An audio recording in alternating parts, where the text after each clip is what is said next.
When 3 or 4 players see the flop, a hand that felt strong can become difficult to play once one person bets and another calls. My name is Brandon Sligh, and I am a professional poker player and coach who has been winning for 7 straight years. In this video, I will show you 5 multi-way pot rules low stakes players keep breaking so you know when to slow down and when to build a pot. Let's say you're in small blind with 8-6 suited. One player raises from low jack position, another player calls and cut off, and now the hand looks playable because it is suited, has some straight potential, and the price does not look too large. Pairing the 8 or 6 usually gives you a weak pair against these two ranges.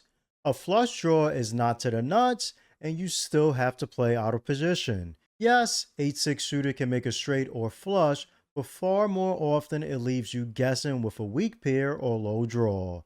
Against a normal open and a call, I am folding. The first rule is to enter multi-way pots with hands that can make strong, clean winners. This does not mean you only play premium hands. Favor hands that make strong top pairs, nut flushes, sets, and straights you are comfortable putting real money in with. Before you call, ask, if I make one pair or a weak draw, will I know where I stand? That can change in a limp pot when you're in the big blind.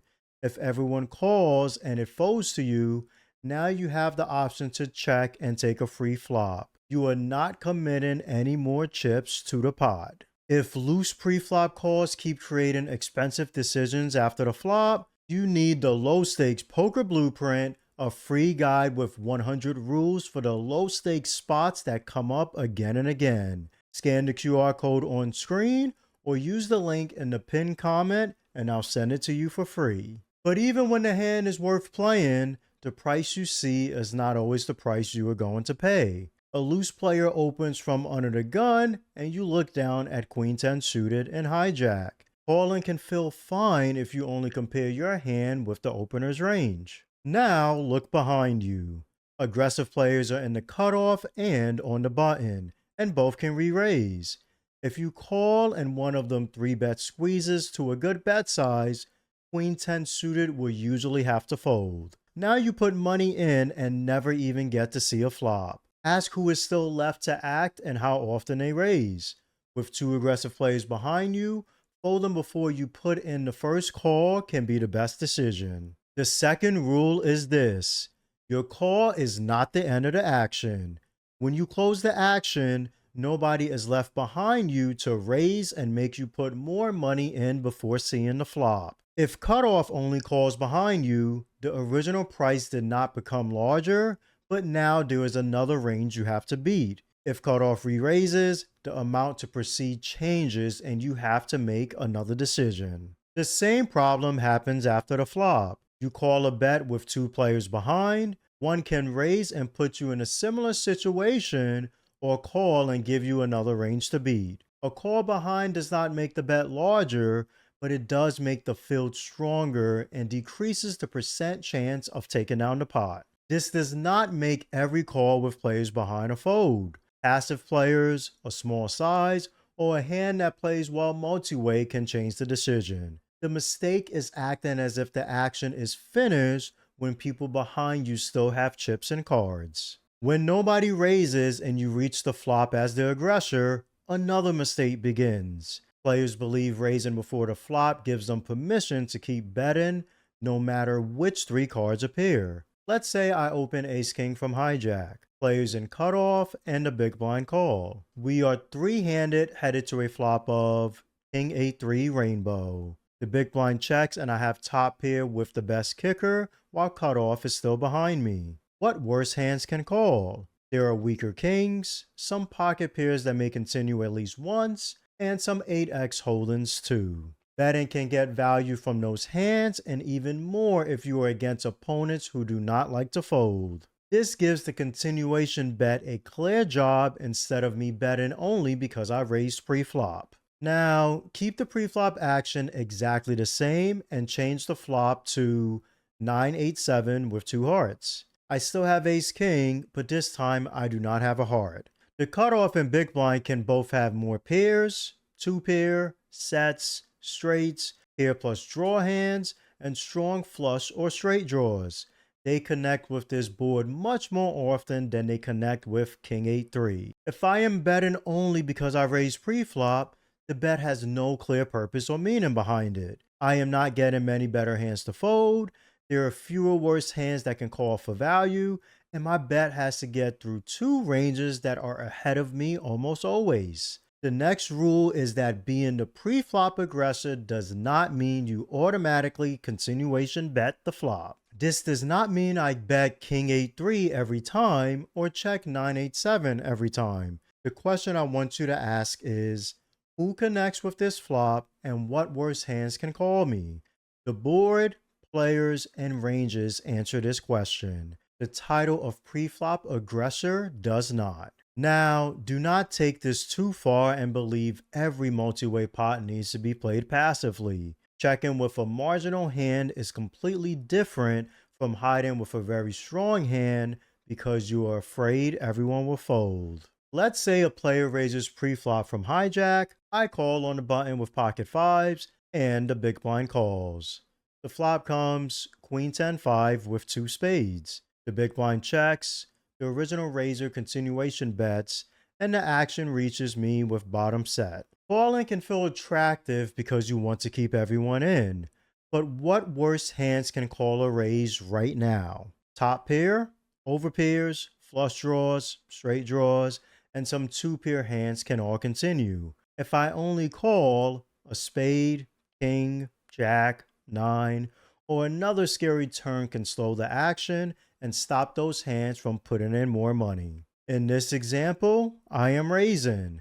There are too many worse hands that can call now, so we must extract as much value as possible. Too many turn cards can make the action slow down by a lot. Multiway does not mean passive. When you have a very strong made hand and worse hands can call, build a pot and make them pay. Knowing when checking makes money and when a strong hand should make worse hands pay is one of the biggest differences between a break-even player and a winner. I have used the 100 rules in the low stakes poker blueprint for these decisions throughout my entire career. Scan the QR code or use the pinned comment link to receive it for free. Strong made hands are only part of this because draws can also look much better than they are. Players say, I had a flush draw, as if every flush draw is trying to make the same hand. Let's use a flop of Jack 9 deuce with two hearts. In the first version, you have Ace 5 of hearts. In the second version, you have 6-5 of hearts. Both hands have a flush draw, but they do not have the same draw. Ace 5 of hearts can make the nut flush.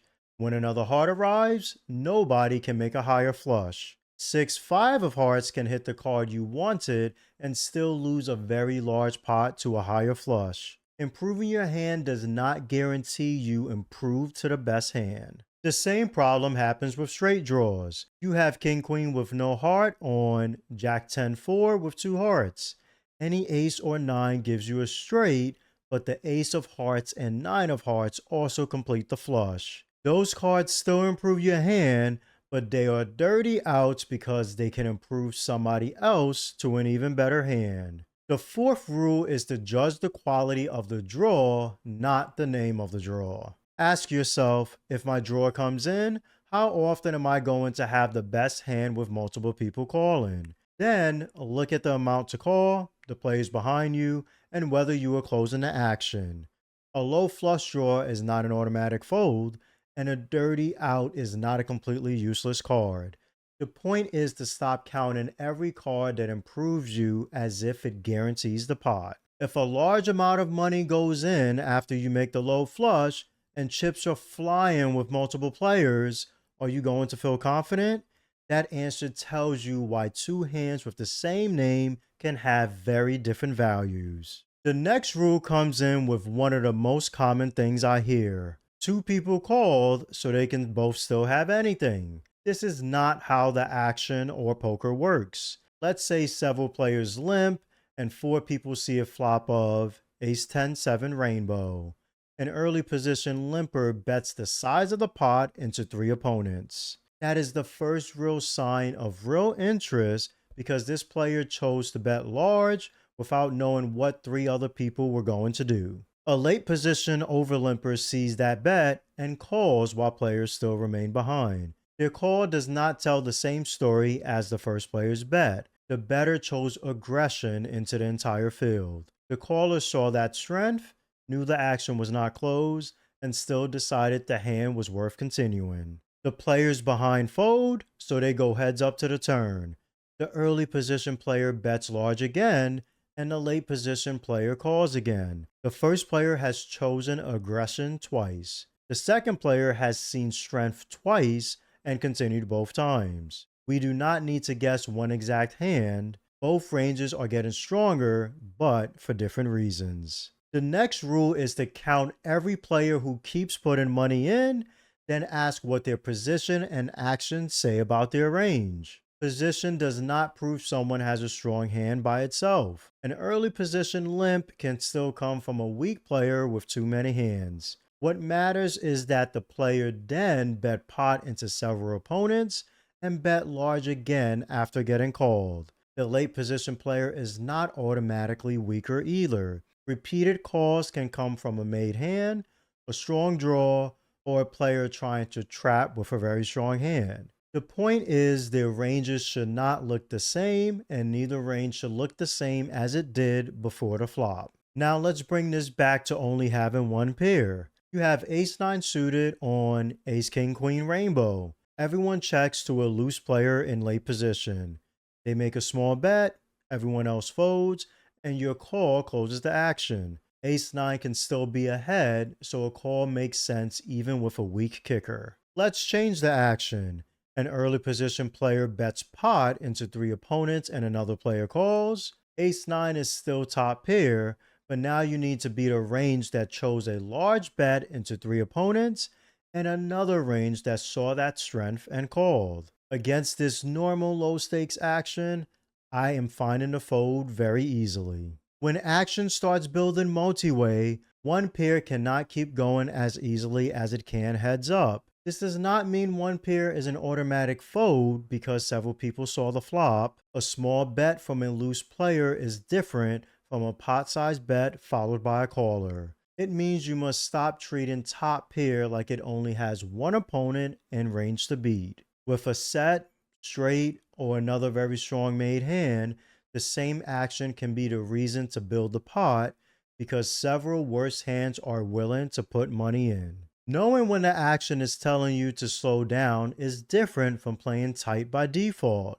If you are over 45 and you feel like playing tighter is protecting you, watch this next video because I will show you the spots where that approach may be costing you money.